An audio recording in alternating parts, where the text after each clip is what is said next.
This exhibition I think is really fun because it combines a lot of the treasures from UND collections, some of these that we've exhibited before, but with some brand new items that have never been on display before.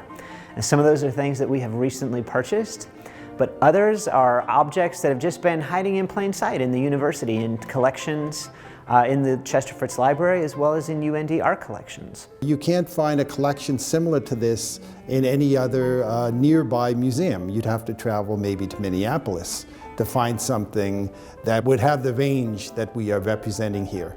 Because we do have pieces in the show that date back to ancient Egypt, to the Old Kingdom. And we have pieces by important female artists of the 19th century.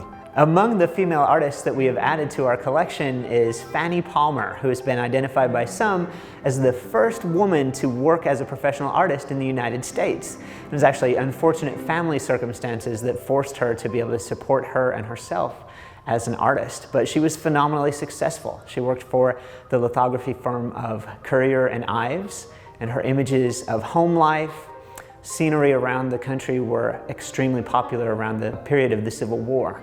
And another artist that we've added is Mary Moran, who was fortunate she was able to gain access to art training in the 19th century because her husband was the famous landscape painter Thomas Moran.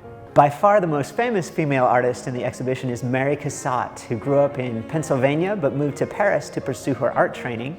She actually became one of the most famous Impressionist artists and exhibited with the likes of Degas and Monet. Katja Kollwitz was a well-known female artist from Germany who created this work. It's from a series called The Weavers' Revolt, which examines the lives of oppressed German workers during the middle of the 19th century. And this is a Tibetan tanka. It's a kind of devotional painting that was made in the mid-19th century, and it belonged to the collection of Chester Fritz.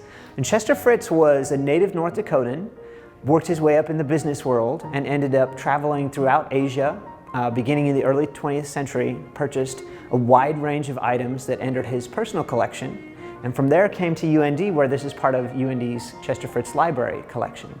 This is another artwork from the collection of Chester Fritz. It's a Japanese woodblock print that was made in the 1870s. It's actually a combination of traditional as well as modern elements because Japan has a long history of woodblock printmaking that dates back to the Middle Ages. But the subject was actually brand new at the time this was made. The very first steam train that was built in Japan on a line from Yokohama to Tokyo in the 1870s. This piece is called Banking Up for Winter in Dakota, and it's by an artist named Charles Graham, who worked for Harper's Weekly magazine. He traveled around the country and found interesting scenes of local life for a national audience. And when he came to the Dakotas, it was actually before it was a state. This was early in the period of settlement in North Dakota. This exhibition is dedicated to UND President Robert Kelley and to First Lady Marcia Kelley. Both of them have been strong supporters of UND Art Collections and our association with the Empire Art Center in downtown Grand Forks. One of the things that makes the UND Art Collections Gallery at the Empire so distinctive is that it's completely free and open to the public. It has gallery hours 4 days a week, but it's also open during all of the Empire Arts Center's events here, which means that's almost 30,000 annual visitors that get exposed to this artwork, and it's all totally free of charge. UND Art Collections is truly a gift to the community.